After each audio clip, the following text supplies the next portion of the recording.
Hello and welcome to another episode of import-friendly Sega Saturn games.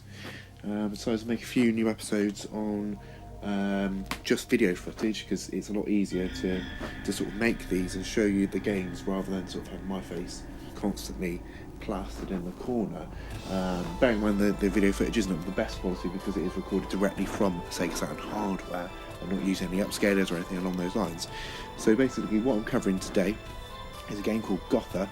Now, I thought I'd just try and go the cheaper part of the market for the Saturn and pick up some sort of like sub £5 games and see what they play like. Now, you met with quite a nice intro cutscene in this game. Sadly, it is in quite a big surrounding box, but it sort of vaguely tells you the story of what you can expect from this game, which, from what I gather, you're in various different crafts, like futuristic, like aeroplanes and stuff like that, and it sort of takes place on like a grid like system, almost like Fire Emblem, if you could sort of imagine that in your head, where you get a limited amount of move space, and then you get sort of like an attacking move, and also you've got the option to be able to sort of stand your ground or whatever, or escape. This was quite an interesting premise actually when I booted this up, because I was expecting it to be some sort of like mech game instead, to be honest with you. And details are very sketchy about this game online. You don't see anything at all about it. You know, even on Wikipedia, it just gives you the very, very basics, that it's developed by Micronet Co Limited and was released in 1995. On the main menu here, you've got the option to load the game if you want to, and you've got the option for a new game, which is the top option there. There's no options menu, which is a bit odd, so I thought you'd be able to change the difficulty and sound effects and such like, but you can't actually do that, so it's basically straight into the action. So it tells you it's going to be scenario 1, it tells you where you're going to be in the sky. There's a little bit of story going on here. I'm probably going to skip this, to be honest, because if you're an English speaker, you're not really going to understand this unless you can actually read Japanese, which I can't, so let's skip. And we'll get into the game itself.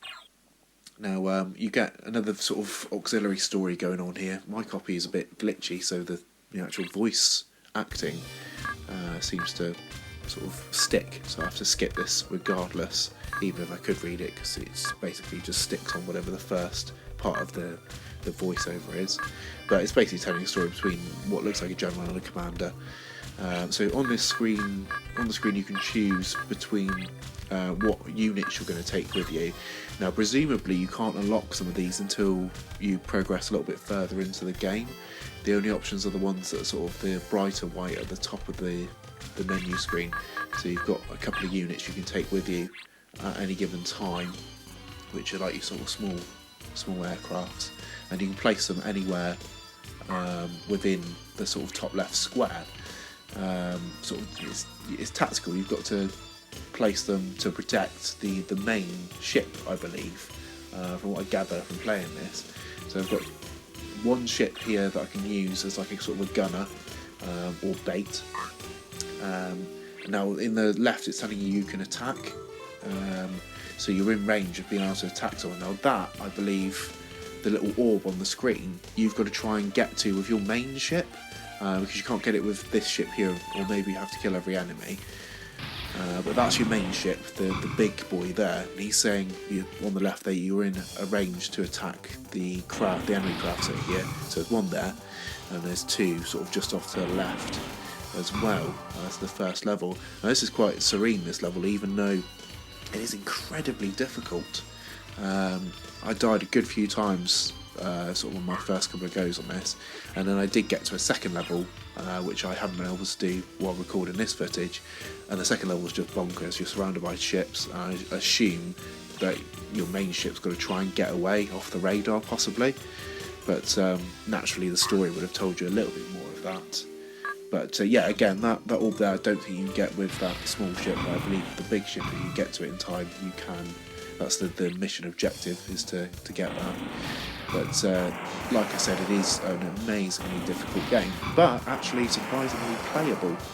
So really, it's only difficulty that's holding you back with this. You can sort of make up your own story with this, how it's supposed to go, and you know, I quite enjoyed my playthrough of this. It's got a nice sort of replay feature when you do shoot down the ships. The graphics aren't too bad on it, if not a little bit drab, but the replay makes it sort of worth playing. And you know, that beginning cutscene was quite nice. But bearing in mind that this is an early game for the Saturn, you know, it's 1995. It's not a bad effort, to be honest.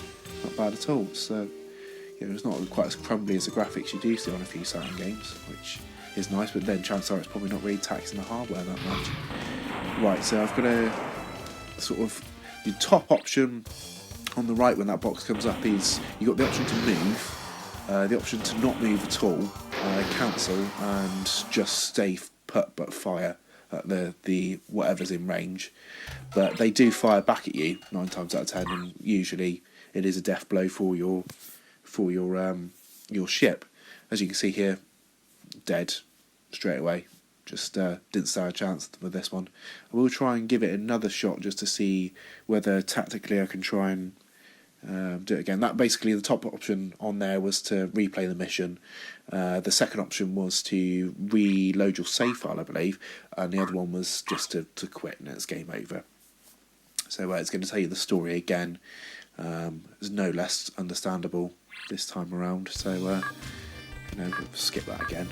But this is a game that's quite easy to obtain. You can have this for under £10. Some circumstances, like I got it, you can have it for under a fiver. I think I paid like £4.95 for this copy from a sort of an independent games retailer, which let me think what they were called. I've forgotten. I've absolutely forgotten it. But what I will do is I'll show you the case at the end of this episode anyway, so you can see what you should be expecting inside it for the money.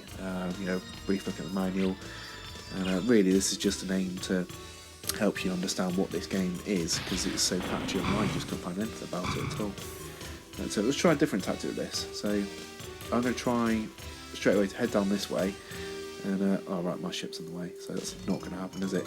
That's one thing you've got to be aware of. You've got to be careful of your ship's getting in the way when you're trying to move, because you've only got a limited amount of move time as well. And if you turn, you actually use up the energy bar that's in the bottom to allow you to move. So sometimes you can end up doing a sort of 90-degree turn, and that's your turn used up. You can see sort of there in the bottom part of the right that it's once it goes fully red, you can't move any further for that turn. So you've got to really sort of plot out what you're going to do and where you're going to go, or else the computer will just zero in on you and has no remorse. It will just kill you.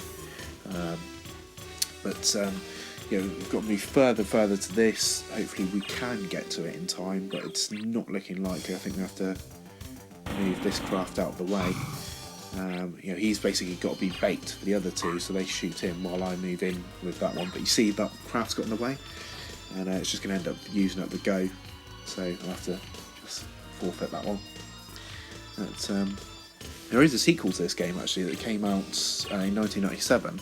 That came out in Japan, but also came out exclusively for the Saturn in America, whereas the PS1 version was just Japan, and there also was a Japanese version in Japan, a Japanese version on the Saturn as well.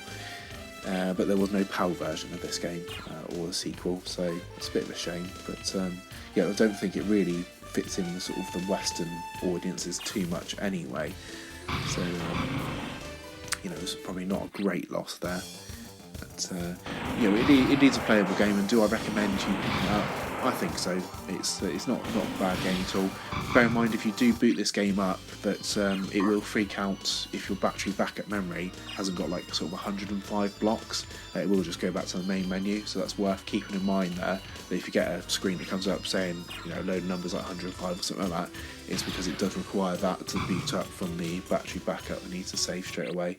So make sure you've got enough space on your backup memory to start it.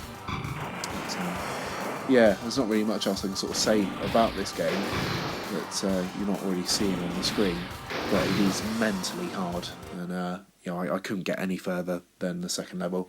Died on the second level and I couldn't work out really where to go. So I spent a little more time with it. That's me dead. That's me gone, look. Okay, so we're going to have a little look at the case for Gotha here. Right, front cover there, it's got sort of a couple of planes and stuff like that on the front of it. Sort of attacking each other. Nice big Sega logo in the bottom right corner there. I think they published this game. You've got your English on the other side of the spine, as well as your Japanese on the normal side. And you've got GS 9009. On the inside, you've got a nice colourful disc, which a lot of the earlier Japanese Saturn games had. We didn't have that so much in the UK, which was it's actually quite a nice feature and probably worth getting the Japanese releases for that. Over here is where I got it from, so Retro Grade Arcade, who are on eBay. Sell very cheap Saturn games by the looks of it. Inside I found the registration card for it, as well as sort of the Sega Saturn Soft Information Volume 1, which basically details a lot of the launch games for Saturn and such like. You've got quite a fat manual for this game as well. Naturally you've got your Sega Enterprises 1995 and Micronet, which all Saturn games seem to have sort of the developer and publisher on the back of the booklet, which is a nice little touch. Back cover, there we go. Not really telling you much about the game. There's actually quite a lot of open space here where they could have put some more maybe screenshots and stuff like that. We've got a little bit of Japanese text which describes what you can expect from the game. Obviously Saturn sort of copyrights and for sales in Japan only.